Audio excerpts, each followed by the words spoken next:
بہت شکریہ آپ ہمیں جوائن کر رہے ہیں. انجینئر صاحب سے آج اسٹارٹ کرتے ہیں. سر, مولانا صاحب کے بیان نے آگ لگائی ہوئی ہے اور معاملہ بھی ٹھنڈا ہوا نہیں ہے.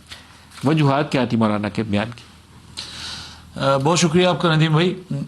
دیکھیے, میں مولانا فضل الرحمان صاحب کے بیان کے حوالے سے جو ایک کنفیوژن پھیلی ہوئی ہے, بلکہ یہ لفظ بہت استعمال ہوتا ہے اور یہ بڑا وہ بھی ہے کہ سیاق و سباق سے ہٹ کے ایک چیز کو بیان کرنا. اس کی ایک وجہ ہے. آپ مولانا فضل الرحمان صاحب کے بیان کو کنفیوژن کا سبب کیوں بناتے ہیں؟ آپ وہ جلسہ عام کرتے ہیں, لوگوں پبلک میں جاتے ہیں, وہ کراچی میں جاتے ہیں, وہ پشین میں جاتے ہیں, وہ چارسدہ میں جاتے ہیں, وہ قصور میں جاتے ہیں, وہ مردان میں جاتے ہیں. وہ ایک نیریٹو دے رہے ہیں پاکستان کے لوگوں کو کہ یہ جو پاکستان جس کے بارے میں یہ تصور ہے کہ یہ دہشت گردوں کے ہاتھوں کے پی یرغمال ہے, دہشت گردوں کے ہاتھوں بلوچستان یرغمال ہے, دہشت گردوں کے ہاتھوں فاٹا یرغمال ہے, سندھ یرغمال ہے ڈاکوؤں کے ہاتھوں, تو ہم جا رہے ہیں اور ہم دنیا کو پیغام دے رہے ہیں کہ یہ پاکستان ہے اور یہاں پر ہم اوپنلی پبلک میں ڈیبیٹ کر رہے ہیں, پبلک کو جمع کر رہے ہیں, ایک جلسہ عام کر رہے ہیں. اور پھر اس میں بجائے یہ کہ ریاست اس کو اپریشیٹ کرے, وہ مولانا صاحب کی مکمل تقاریر کا بلیک آؤٹ کرتی ہے, تمام جلسہ عام کا بلیک آؤٹ کرتی ہے. مولانا صاحب کا وہ لفظ جو پاکستان کی جغرافی اور نظریے کے حفاظت کے لیے پبلک میں جاتا ہے, آپ اس کا بلیک آؤٹ کرتے ہیں, آپ ان کے نیریٹو کو روکتے ہیں.